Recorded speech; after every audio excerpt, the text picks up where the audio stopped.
దేవునికి మహిమ. ఈ చక్కటి పుట్టినరోజు కార్యక్రమానికి ఆహ్వానించినటువంటి దైవజనులు సిఎన్ కుమార్ గారు, అమ్మగారు, అలాగే వారి అల్లుడు గారు, కుమార్తె, వారి కుటుంబాలు, ఇరు పక్షాల కుటుంబాలకు కూడా నా ప్రత్యేకమైన వందనాలు తెలియజేస్తున్నాను. ఈ కార్యక్రమానికి అధ్యక్షులు గుండి నడిపిస్తున్నటువంటి మత్తి పాస్టర్ గారికి, వేదిక మీద నుండి ఆసీనులైన సేవకులకు, ముందున్న సేవకులకు, చక్కటి వర్తమానం ఇచ్చిన దైవజనులకు ప్రత్యేకమైన వందనాలు. కొంచెం లేట్ అయింది, చాలా కార్యక్రమాలు ఈరోజు ఆదివారం అయినా పోయినసారి బర్త్డేకి నేను రాలేకపోయాము, ఇంతకు ముందు వచ్చాను. ఈరోజు పుట్టినరోజు కంటే పులస్కూరకు రమ్మన్నారు. ఇది బాగా పబ్లిక్, మరి మేము వెళ్ళినోడికి ఉంటుంది లేదో కింద జనవంతను చూసుకుంటూ వచ్చారు. చాలా మంది ఉన్నారు. దేవునికి స్తోత్రం చెప్పండి. అది కాదు, ముఖ్యంగా బాబుని ఆశీర్వదించడానికి మనం వచ్చాం. నిజంగా ఇలాంటి టైంలో ఒక బాబుకి ఇంత అద్భుతమైన పుట్టినరోజు చేయటం వేడికంటే సంవత్సరం కూడా చాలా అద్భుతంగా చేస్తున్నారు.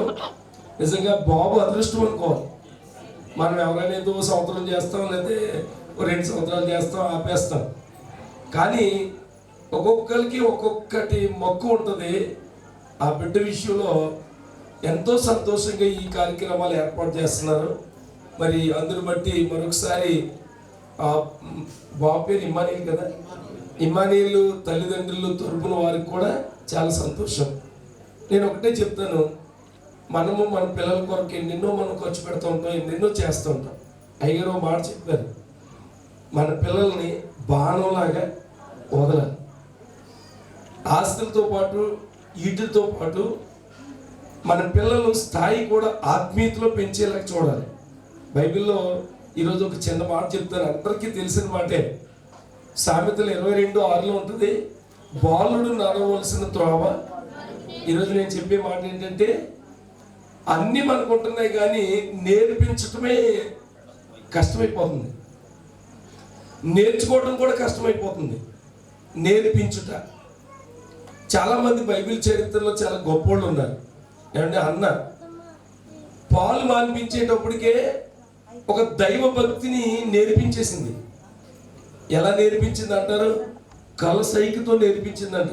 ఇప్పుడు కూడా చూడండి, కళ్ళుతో కూడా మన పిల్లలు మనల్ని చూస్తే భయపడతారు. కళ్ళు సైకితో కూడా పెంచగలిగినటువంటి ఆమె ఎవరో అన్న. అలాగే ఎక్కువ పేరు మోషే తల్లి పాలిస్తూ పెంచేసింది, నేర్పించేసింది. మోషేకి ఎలాగా అతను దేవుని తెలుసుకోవాలో ఇలా చూస్తుంటే చాలా సంగతులు ఉంటాయి. మనం ఏమి నేర్పించాలంటే 3 మాటలు.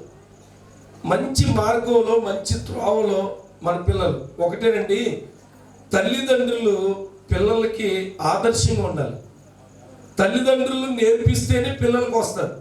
తల్లిదండ్రులు కొట్టుకుంటూ తిట్టుకుంటూ ఉంటే పిల్లలకి అదే వస్తారు.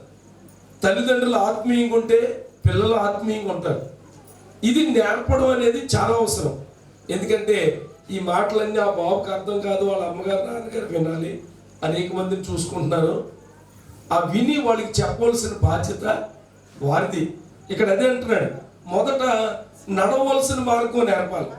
రెండోది ఏమి నేర్పాలి అని చూస్తే, ద్వితీయోపదేశకాండం 11:19 నింటను కూర్చున్నప్పుడు, త్రోవలో నడిచినప్పుడు, పండుకున్నప్పుడు, లేచినప్పుడు వాటిని గురించి మాట్లాడి వాటి మీ పిల్లలకి నేర్పి. ఏమి నేర్పాలి తెలుసండి? వాక్యం నేర్పాలి పిల్లలకి, దేవుని మాటలు నేర్పాలి. దేవుని యొక్క మాటలు, దేవుని యొక్క సంబంధించిన విషయాలన్నీ కూడా మనం మన పిల్లలకి నేర్పించుకోవాలి. ఒకటి, మంచి త్రోవలు నడిచేటువంటి మార్గాన్ని మనం వారికి నేర్పాలి. రెండోది, దేవుని వాక్యాన్ని నేర్పాలి. చిన్నప్పటి నుంచి కూడా పిల్లలకి మనం ఏమి ఇవ్వకపోయినా పర్లేదు, వాక్యం ఇవ్వండి. వాక్యం బతికిస్తుంది, వాక్యం ఆశీర్వదించేస్తుంది, వాక్యం ఉన్నత స్థితిలో ఉంచుతుంది. దేవుని మాటలు ఆయుష్ని ఇస్తుంది. దేవుని మాటలు ఈ ప్రపంచాన్ని ఏలే కృపనిస్తుంది. దేవుని మాట కంటే ఇంకా మనకి ఇంకా గొప్పది లేదు. ఈ లోకంలో క్రైస్తవుడికి వాక్యమే ఒక గొప్ప చట్టం. ఇది తప్ప ఇంకోటి మనకు లేదు. మన దగ్గర ఏమీ లేకపోయినా పర్లేదు, ఇది నేర్చుకుంటే మనల్ని బతికిచ్చేది. స్తోత్రం చెప్పండి.